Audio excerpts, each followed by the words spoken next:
자, 오늘은 마가복음 4장을 함께 공부를 해 보도록 하겠습니다. 마가복음 4장. 자, 오늘은 마가복음 4장 1절부터 25절까지의 말씀을 한번 살펴보도록 하겠습니다. 마가복음 4장 1절부터 25절 말씀입니다. 씨 뿌리는 비유죠. 마가복음 4장 1절부터 읽어보겠습니다. 예수께서 다시 바닷가에서 가르치시니 큰 무리가 모여들거늘 예수께서 바다에 떠 있는 배에 올라 앉으시고 온 무리는 바닷가 육지에 있더라.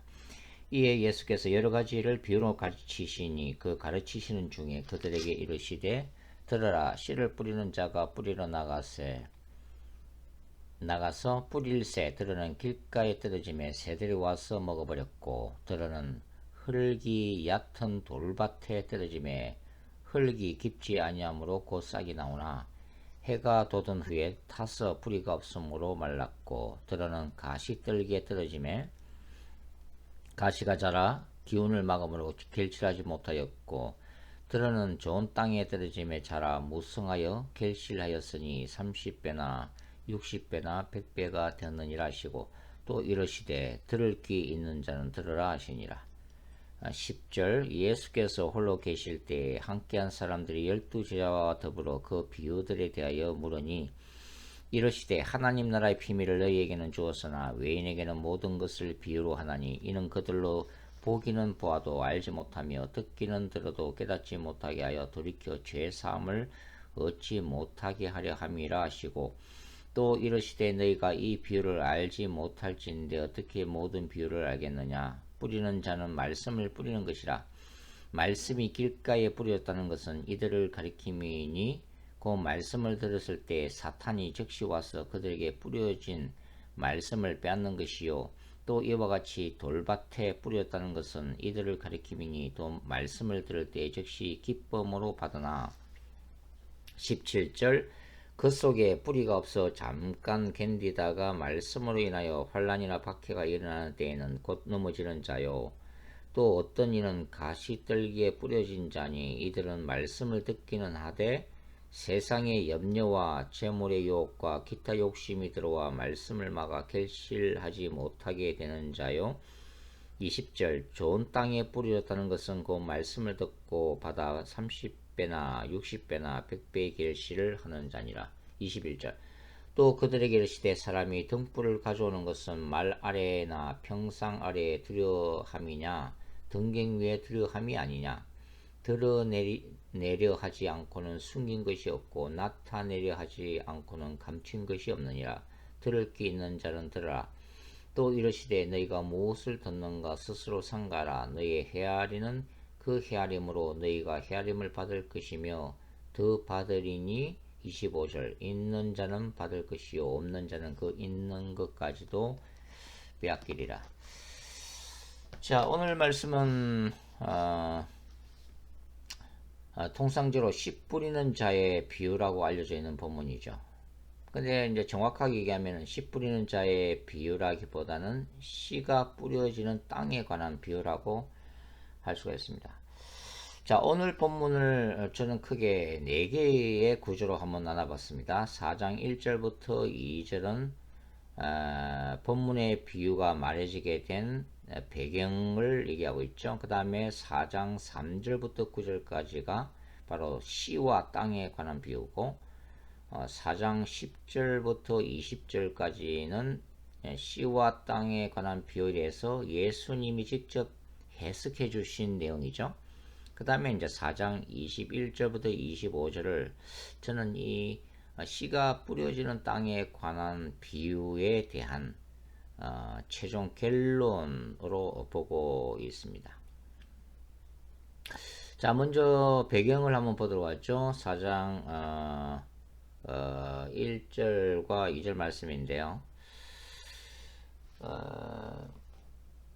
다시 한번 읽어볼까요? 마가복음 4장 1절만 읽어보죠. 예수께서 다시 바닷가에서 가르치시니 큰 무리가 모여들거늘 예수께서 바다에 떠있는 배에 올라앉으시고 온 무리는 바닷가 육지에 있더라. 자, 마가복음에서 바닷가는 어떤 장소입니까? 주로 예수님이 군중들을 가르치시는 장소로 반복해서 등장을 하고 있죠.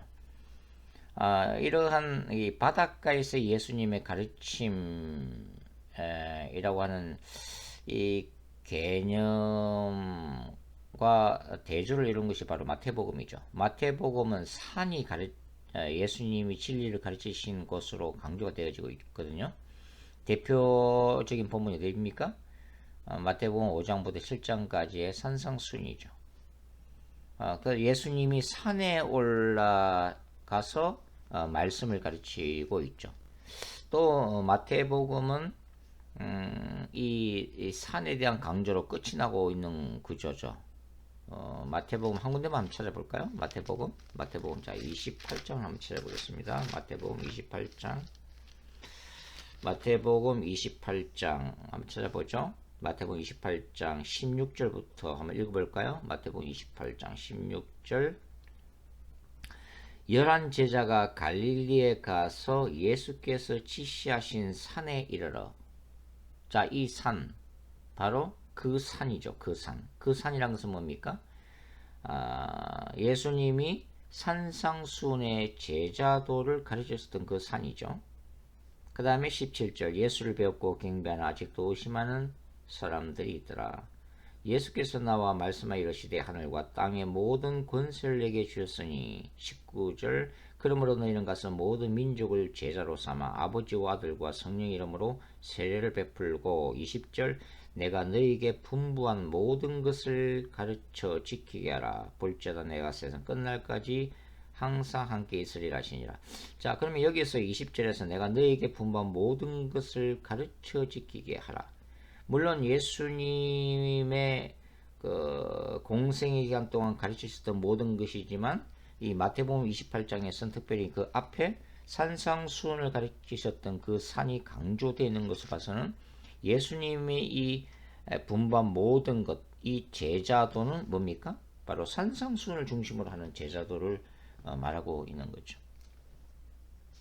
자, 이렇게 마태복음은 이제 산을 강조하고 있는 거죠. 하나님의 계시적인 계시가 전달되었던 장소로서의 산이 강조되고 있다면 이 마가복음에서는 바로 바닷가가 강조되고 있다고 하는 거죠. 바닷가. 자, 이 바닷가, 이 바다가 무엇을 의미하고 있는가를 우리가 살펴보기 위해서는 이 마가복음과 요한계시록의 청중들을 좀 이해할 필요가 있죠. 자, 마가복음은 네로 황제의 박해기에 있었던 로마의 신자들을 대상으로 쓰여진 편지라고 보고 있죠. 주 60년대 중반이죠. 그 다음에 요한계시록은 주 95년에서 96년경에 그 도미티안 황제의 박해 상황 속에 있었던 소아시아의 7교회들이죠. 바로 이러한 이 마가복음과 요한계시록은 이 박해 상황 속에서 기록되었던 편지라는 의미에서 공통점을 가지고 있는데 이 마가복음에 나오는 이 바닷가나 요한계시록의 바다는 묵시적인 의미로서 부정적인 이미지를 가지고 있습니다. 그러니까 사탄적인 장소로서의 그 의미가 있다고 하는 거죠. 저는 마가복음도 그렇지만 성경 전체를 기본적으로는 물론 이제 그 성경이 직접적으로 주어졌던 그 수신자의 그 시대적 상황 속에서 해석을 합니다만은 그것을 풀어내는 또 다른 관점은 바로 종말론적 거룩한 전쟁 신학적 관점이죠. 종말론적 거룩한 전쟁 신학은 하나님의 나라와 사탄의 나라와의 투쟁 관계를 강조하는 신학이라고 이미 말씀을 드렸죠. 그러니까 예수님이 특별히 갈릴리의 바닷가에서 이 종말론적 하나님 나라의 진리를 군중들에게 선포하신 바로 이러한 상황은 바로 바다라고 하는 그 사탄의 나라를 상징하는 곳에서 뭡니까? 하나님의 나라를 확장하기 위해서 사탄의 나라를 대적하시는, 바로 말씀으로 대적하시는 그분의 종말론적 전쟁의 일환이었다고 저는 보고 있습니다. 재미있는 것은 뭐냐면 이 마가복음 4장 1절이 바로 예수님이 갈릴리 바다에서 청중들에게 하나님의 나라 복음을 선포하시고 있는 이 상황과, 그 다음에 계시록 12장, 계시록 12장 잠깐 볼까요? 계시록 12장, 계시록 12장, 계시록 12장 17절을 한번 찾아서 읽어보겠습니다. 용이 여자에게 분노하여 돌아가서 그 여자의 남은 자손 곧 하나님의 계명을 지키며 예수의 증거를 가진 자들과 더불어 싸우려고 어디서 있어요? 바다 모래 위에 서 있더라. 용인 사탄이 바다 모래 위에서 13장 1절 내가 보니 바다에서 한 짐승이 나오는데 뿔이 열이요 머리가 7이라. 그 뿔에는 10왕관이 있었고 그 머리들은 신성 모독하는 이름들이 있더라. 자, 1세기 관점에서 보면은 바로 도미티안 로마 황제와 로마 제국을 상징하고 있는 거죠. 그러나 이제 종말론적 관점에서는 적그리스도라고 말씀을 드렸습니다. 그러니까 이 바닷가에서 하나님의 백성들, 종말론적인 하나님의 백성들과의 영적 전쟁을 하기 위해서 용인 사탄이 바닷가에 서 있는 바로 이 모습, 이 모습은 바로 마가복음 4장 1절에서 예수님이 바닷가에 서서 청중들에게 하나님의 나라를 선포하는 장면과 또 매우 유사하다고 볼 수가 있는 거죠. 그리고 오늘 본문에서 그 마가복음 4장 몇 절입니까? 23절 보시면 예수님이 이 비유 말씀을 하신 다음에 들을 귀 있는 자는 들으라 라고 말씀하시는 장면이 나오죠. 이것은 계시록 2장과 3장에서 예수께서 소아시아 7교회들에게 뭐라고 말씀하세요?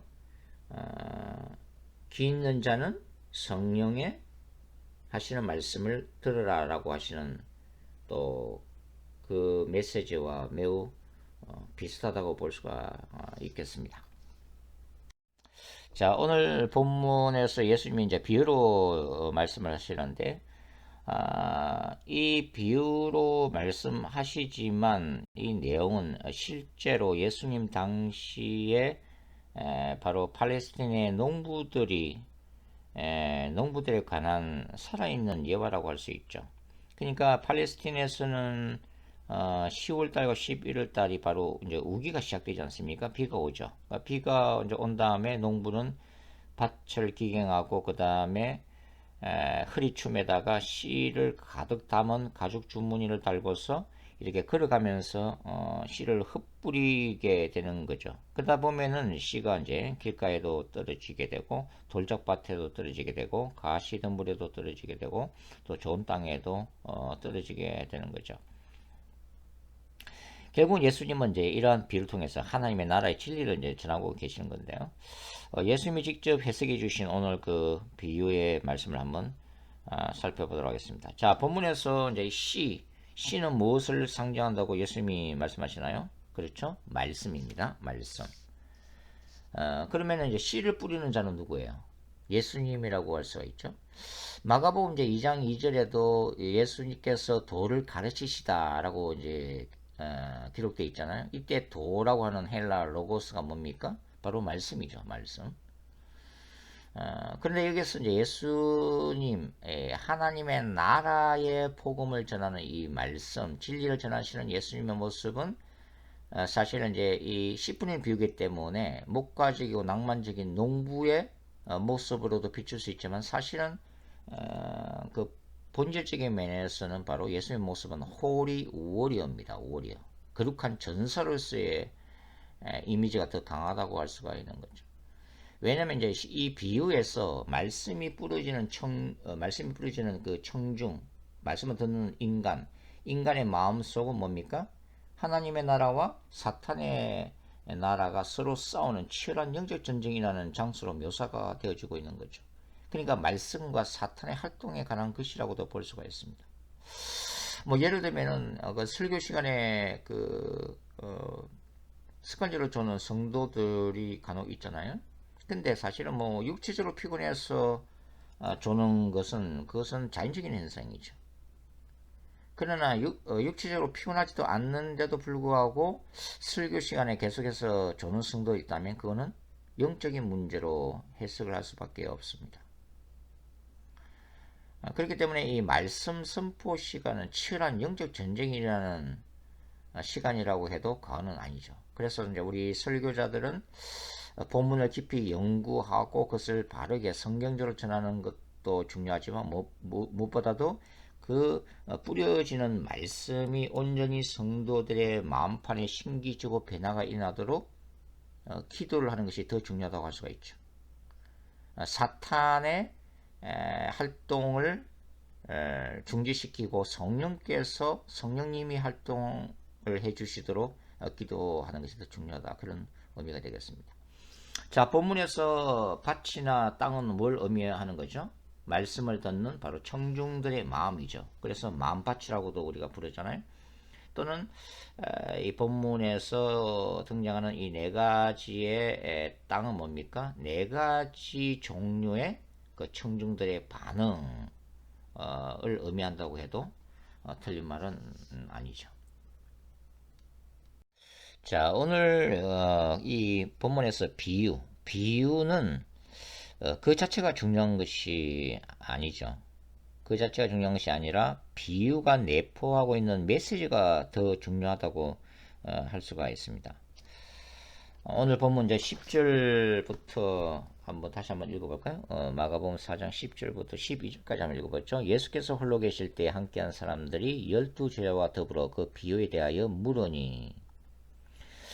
자, 예수님 혼자 계실 때에 이 예수님과 함께한 사람들이 12제자와 더불어서 그 비유에 대해서 궁금해서 더 질문을 던졌다는 것을 얘기하죠. 11절 이르시되 예수님 뭐라고 하세요? 하나님 나라의 비밀을 너에게는 주었으나 외인에게는 모든 것을 비유로 하나니. 자, 이 외인이라고 하는 아웃사이더, 하나님 나라의 백성과 아웃사이더를 구분시키고 있습니다. 12절 이는 그들로 보기는 보아도 알지 못하며 듣기는 들어도 깨닫지 못하게 하여 돌이켜 제 삶을 얻지 못하게 하려 함이라 하시고. 자, 어찌 보면은 좀 지금 모순되는 듯한 말씀을 하시는 거죠. 비유로 말씀하시는 것은 알아듣기 쉽게 말씀하시는 건데 여기 예수님 말씀은 역설적인 진리를 또 지금 말씀하고 있는 거죠. 이게 뭐냐면은 자, 이 비유라고 하는 자체가 모든 사람이 다 알아듣고 있잖아요. 지금 씨 뿌리는 그 씨가 뿌려지는 땅의 비유도 사실 모든 사람이 다 알고 있는, 그 당시 1세기 유대인 청중들이 다 이해할 수 있는 거죠. 왜? 자신들이 늘 보고 경험하고 있는 농부 얘기니까, 그죠? 그러나 그 비유를 듣는 모든 사람들이 그 비유가 담고 있는 이 종말론적인 진리에 대해서 다 깨닫는 것은 아니라고 하는 거죠. 그러면 이 예수님과 함께 하셨던 사람들은 왜 예수님과 함께 하고 있는 거예요? 그 비유에 대해서 더 깊은 진리의 말씀을 듣기 위한 거죠. 알고자 하는 그 갈급함이 있었다고 하는 것입니다. 결국은 비유 자체가 중요한 것이 아니라 그 비유가 담고 있는 진리에 대해서 더 알고자 하는 청중들의 자유의지가 더 중요하다는 것이죠. 그래서 이 진리를 대적하거나 진리 자체에 무관심하거나 진리가 전해질 때 방관할 때에는 하나님의 유기가 일어납니다. 지금 예수님이 이사야 6장을 인용하고 있잖아요. 듣기는 들어도 깨닫지 못하고 보기는 봐도 보지 못한다. 그게 뭡니까? 하나님의 유기죠.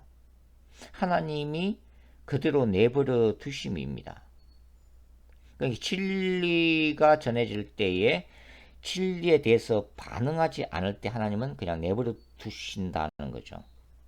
그가 바로 이제 이런 하나님의 유기가 씨가 뿌려진 길가에 해당되고 있는 거죠. 자, 씨가 땅에 뿌려졌지만, 길가에 뿌려졌지만 땅에 떨어져서 싹이 날 여유도 없이, 그것은 아마도 이제 땅이 딱딱하기 때문일 거예요. 그러면 어떤 일이 일어납니까? 이 하늘을 나르는 새로 비유되어 있는 사탄이 즉시가 강조되어 있죠. 즉시 역사에서 말씀을 빼앗아 가버린다고 하는 것입니다. 결국은 사탄이 이 말씀이 전해지는 하나님의 은혜도 불구하고 그 말씀이 인간의 마음판에 새겨지지 못하는 것은 뭡니까? 결국은 인간 마음의 교만함과 강팍함 때문이죠. 복음을 거부하고 복음에 대해서 무관심 하려고 하는 인간의 자유 의지 때문에 그런 거죠. 그러면 이 씨가 뿌려진 길가는 예수님 당시는 누구를 얘기하겠어요? 예수님을 대적한 바리새인들이죠. 그리고 그 당시의 제사장들이나 바로 인간의 유전을 강조하면서 거기에 집착했던, 그래서 예수님의 가르침과 하나님의 나라의 복음에 무관심하고 대적했던 장로들, 이런 사람들이겠죠. 그리고 이 쭉 마가복음에 대해서 우리가 공부를 하고 있습니다만은 지난 시간에도 예수님의 가족들과 또 너무나 예수님을 잘 알기 때문에 예수님이 행하시는 그 기적도 불신앙했던 고향 사람들, 이런 사람들 다 포함된다고 할 수가 있겠습니다. 자, 마가복음이 직접적으로 전해졌던 그 수신자들 상황에서 보면은 뭐예요? 이 씨가 뿌려진 길가에 해당되는 청중은 누구죠? 로마 시대에 복음을 끝까지 거부한 바로 로마인들이 되겠죠. 자, 오늘날은 바로 불신자들이 해당되는 건데요.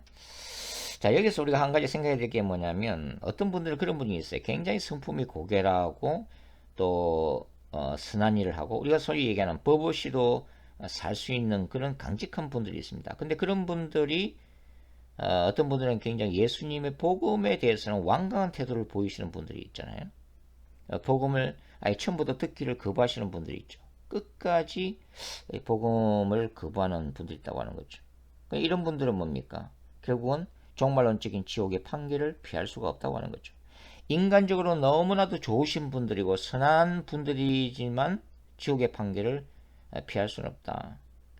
결국은 인격의 고매함이나 또 도덕적이고 윤리적인 삶을 살아가는 분들이 복음을 거부한다고 하는 것은 뭡니까?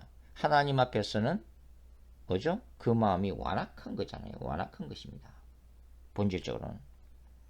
오히려 이런 분들이 사탄이 역사하기가 더 쉽죠. 죄를 짓는 사람들에서 죄식이 있는 사람들보다는 오히려 자신이 뭡니까? 죄 없이 항상 선하게 살아간다고 자부하는 사람들 가운데 바로 사탄이 역사하기가 쉽다고 하는 거죠. 자, 두 번째 부류는 뭡니까? 오늘 본문에서 두 번째 부류는 흙이 얇은 돌밭에 해당되는 사람들이죠. 자, 이분들은 어떤 분들이에요? 말씀을 듣고 말씀을 받는 분들이죠. 그런데 말씀이 깊이 뿌리는 내리지 못하는 사람들입니다. 그래서 예수님의 말씀은 뭐예요? 환난이나 어려움이 오면 넘어지는 사람들이죠. 그러면 이런 사람들은 예수님 당시는 어떤 사람들이라고 볼 수 있을까요? 바로 예수님의 제자들 모습이죠. 제자들의 초기 모습이 바로 이런 모습 아닙니까? 자, 마가복음에서는 이 제자들에서 굉장히 부정적으로 그려져요. 믿음이 전혀 없는 사람들입니다. 그러니까 예수님과 함께 그하면서 항상 말씀을 듣고 기적을 체험하지만 여전히 넘어지는 사람들이죠. 마태복음에서는 제자들 그래도 긍정적으로 그리는데 마가복음에서는 제자들이 믿음이 전혀 없는 부정적인 사람들로 그려지고 있죠. 대표적인 사람이 바로 베드로죠. 베드로는 반석으로 불렸던 사람 아닙니까? 그런데 믿음에서 넘어질 때는 반석이 아니라 바로 돌밭에 해당되는 사람이죠. 자, 네로 황제 시대 때는 어떤 사람들이겠어요? 바로 이 두 번째 부류는 죽음의 두려움 때문에 바로 넘어지는 사람들, 바로 예수 그리스도를 부인하고 배도하는 사람들이라고 할 수가 있겠습니다. 자, 오늘날에는 이 믿음이 약하고 말씀이 없어서 수시로 시험에 빠져가지고 넘어지는 초신자들 같은 분들을 초신자들에 해당한다고 할 수가 있는 거죠. 그 다음에 세 번째 부류 한번 볼까요? 세 번째 부류. 가시떨기밭에 해당되는 사람들인데요. 자, 말씀을 받습니다. 그리고 예수님을 따르죠. 그러나 궁극적으로 열매를 맺지 못하는 사람들입니다. 그 이유를 뭐라 설명하고 있어요? 여기 보면 세상의 염려와 재물의 유혹과 기타 욕심에 사로잡힌 사람들이라고 설명을 예수님이 해주고 계시죠. 마가복음 10장에 나오는 부자 청년이 대표적인 사례일 것 같아요. 그러니까 이 부자 청년은 뭡니까? 신학적 지식도 있죠. 성경적 지식도 있고 행함도 있잖아요. 이 부자 청년이 뭐라고 얘기합니까? 제가 어릴 때부터 계명을 다 알아 지켰습니다라고 하고 있죠. 굉장히 성실하고 모범적인 그런 신자의 유형이죠. 그런데 이 부자 청년이 하나님의 나라에 들어갈 수 없었던 궁극적인 이유가 뭡니까? 그 청년 안에 우상화된 그 무언가가 있었기 때문이죠. 바로 부자 청년의 경우는 뭐였어요? 바로 다른 것들은 다 버릴 수 있는데 뭡니까? 돈은 버릴 수가 없었잖아요. 예수님이 네가 가지고 있는 모든 소유를 다 팔아서 나를 따르라라고 했을 때 그가 결코 따를 수 없었던 이유는 다른 것은 다 포기해도 재물만은 포기할 수가 없었기 때문입니다. 우상화된 그 한 가지에 걸려 넘어지는 케이스죠. 또 총독 빌라도도 이런 부류에 속하지 않을까요? 총독 빌라도는 진지한 사람이었죠. 예수를 만나서 진리가 무엇인지에 대한 그런 어떤 갈급함이 있었죠. 그러나 그럼에도 불구하고 뭡니까? 정치적인 야망 때문에 제가 예수님께 없는 줄 알면서도 바로 재판적인 공의로움을 버리고 현실과 타협하면서 넘어졌던 인물이죠. 오늘날은 대부분 신앙생활을 열심히 하고 오래 한 신자들에 해당될 것 같아요. 그죠? 예. 신앙생활은 오래 했지만 뭡니까? 여전히 뭡니까? 요한 1서 2장 14절부터 16절 쭉 읽어보면 뭐가 나와요? 세상에 있는 모든 것들, 즉 육체의 정욕, 안목의 정욕, 이생의 자랑에 여전히 얽며 있는 신자들이죠. 그래서 요한 1서 2장은 뭡니까? 신자들의 거룩한 전쟁이 뭐라고 얘기하는 거죠? 말씀 안에서 세상을 사랑하지 않는 것 자체가 바로 뭡니까? 악한 자를 대적하여 이기는 것이라고 설명을 해주고 있죠. 그러니까 자아를 십자가에 못 박지 못하고 그러므로 인해서 궁극적으로 성령의 열매를 맺지 못하는 우리 대부분의 크리스천들이 여기에 해당되지 않을까 그런 생각이 듭니다. 그 다음에 네 번째 부류는 뭐예요? 좋은 밭에 해당하는 청중들이죠. 이 좋은 밭에 해당하는 청중들은 상대적으로 그렇게 많지 않은 소수의 신실한 신자들이라고 볼 수가 있습니다. 이런 사람들 어떤 사람들이라고 예수님이 설명해 주시고 계시죠? 30배에서 100배까지 열매를 맺는 사람들입니다. 이들은 겸손하고 온유한 청중들이죠. 하나님 나라에 긍정적으로 반응하고 믿음과 행함에서 날마다 자라는 신자들 유행이죠. 예수님 시대 때는 뭐 혈루증 여인이라든지 또 문둥병자든지 소경 바디메오라든지 백부장, 놀라운 신앙을 고백했던 백부장, 예수님 말씀만 하십시오. 말씀하시면은 제 하인이 낫겠나이다. 그런 백부장이 이런 유행이 아닐까 싶네요. 뭐 수로보니게인도 그렇고요. 그리고 1세기로 따지면 바로 예수님에 대한 그 믿음 때문에 목숨을 버렸던 순교자들이 해당되는 거죠. 그러니까 오늘날은 자아를 끊임없이 십자가에 못 박으면서 죄와 사탄을 대적하고 성령 안에서 성장하는 소수의 신자 그룹이라고 할 수가 있겠습니다. 자, 좋은 밭이란 결국은 뭘 얘기할 수 있어요? 하나님의 선행하는 은혜가 있어야죠. 좋은 밭 자체가 굉장히 좋은 컨디션이잖아요. 이것은 하나님의 선행하는 은혜가 없으면 불가능하죠. 그 하나님의 은혜 안에서 뭡니까? 복음에 긍정적으로 반응하고 결단하는 자유의지의 결과라고 할 수가 있습니다. 저희 표현으로 따지면 이제 종말론적인 거룩한 전쟁의 승리자들이라고 할 수 있죠. 요한계시록은 이런 자들을 이기는 자들이라고 얘기합니다. 그리고 그리스도의 거룩한 신부들이고 강력한 하나님의 군대라고 할 수가 있겠습니다. 자, 결론 부분 보죠. 결론 부분에 보시면 자, 결론 부분 한 번 더 읽어볼까요? 결론 부분. 자, 마가복음 오늘 씨가 뿌려지는 땅에 대한 비유의 결론 부분을 저는 21절부터 25절까지 봤는데요. 다시 한번 읽어보겠습니다. 또 그들에게 이르시되 사람이 등불을 가져오는 것은 말 아래나 평상 아래에 두려 함이나 등경 외두리 함이 아니야. 이 말은 horse 타는 말이 아니라 뭡니까? 일종의 이제 뭐 쌀이나 밀을 그 측량할 수 있는 말 얘기하는 거죠. 그릇을 얘기하는 거죠. 그 다음에 22절 드러내려 하지 않고는 숨긴 것이 없고 나타내려 하지 않고는 감추인 것이 없느니라. 들을 게 있는 자는 들으라. 또 이르시되 너희가 무엇을 듣는가 스스로 삼가라. 너희의 헤아리는 그 헤아림으로 너희가 헤아림을 받을 것이며 더 받으리니 있는 자는 받을 것이요 없는 자는 그 있는 것까지도 빼앗기리라.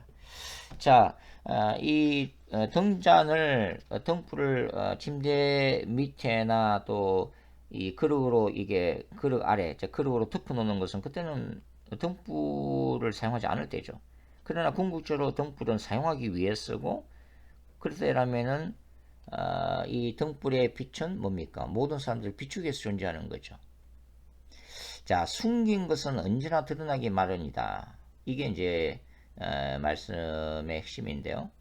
이 그 등불은 정관사가 쓰여져 있어요. 그래서 세상에 빛으로 오신 예수님 자신을 상징하고 있는 건데 결국은 종말의 때에 예수님이 오신 것을 얘기하는 거죠. 이 빛은 예수님을 통해서 드러나는 뭡니까? 종말론적 하나님나라의 비밀이죠. 그리고 어둠으로 상징되는 이 제약된 세상을 사탄의 근세로부터 해방시킬 바로 진리와 말씀이라고 할 수가 있겠습니다. 그러니까 예수님의 이 결론부는 결국은 뭐예요? 비유를 통해 주시는 진리와 말씀 앞에 진지하라고 하는 것입니다. 그리고 그것을 적극적으로 이해하고 소화하라는 거죠. 그리고 정말 그러한 영적인 진리, 하늘나라의 진리를 뭡니까? 갈급함으로 사모하라고 하는 거죠. 그리고 천국의 비밀을 깨달을 때 풍성한 영적인 부여가 주어질 거라고 하는 것입니다. 반대로 뭐예요? 말씀을 받기를 거부할 때 또 말씀을 연구하고 이해하고 영혼에 채우지 않을 때 그건 뭡니까? 영적 가난함이죠. 영적 무지죠. 영적인 빈곤이죠. 그거는. 그래서 이제 에베소서 1장에 보시면 바울의 기도문에도 그게 나와 있잖아요. 지혜와 계시의 영을 달라고 그러잖아요. 그래서 풍성한 하나님의 진리를 깨닫게 해달라고 이제 바울이 중보기도하는 것을 볼 수가 있는데 바로 그걸 얘기를 하는 거죠. 있는 자는 더 풍성하게 누릴 것이다. 그러나 없는 자는 있는 것도 빼앗길 것이다. 이것은 바로 진리의 말씀에 대한 갈급함과 진리의 말씀에 대한 무관심을 대조시키고 있는 것이라고 볼 수가 있겠습니다. 자, 오늘 우리 이제 뭡니까? 그 씨 뿌리는 뿌려지는 씨의 그것에 대한 그 반응, 네 가지 유형의 땅에 대해서 우리가 함께 공부를 해봤습니다. 결국은 이 말씀이 뿌려지는 그 과정, 그리고 그 말씀이 열매로 맺혀져 가는 그 모든 과정이 결국 우리의 인간의 내면 안에 그 말씀을 받는 자의 내면 안에서 일어나는 하나님 나라와 사탄의 나라와의 갈등과 투쟁 관계 속에서 계속 진행이 된다고 하는 거예요. 자아를 십자가에 못 박는 것이 바로 거룩한 전쟁이고 세상의 그 자랑거리, 탐욕을 십자가에 못 박는 것 자체가 바로 그 거룩한 전쟁이기 때문입니다. 저와 여러분이 그 말씀 안에서 이 말씀을 무기로 삼아서 하나님 나라의 진리를 우리가 알 뿐만 아니라 이 하나님 나라의 진리를 모르는 이들에게 뭡니까? 그 진리에 대한 깊은 계시적 능력으로 그리고 그 영혼들을 향한 뜨거운 기도 가운데 전하고 승리하는 그런 이기는 자가 되었으면 좋겠다는 생각이 듭니다. 자, 오늘은 여기까지 하겠습니다. 다음 시간에도 계속해서 공부를 하도록 하겠습니다. 수고하셨습니다.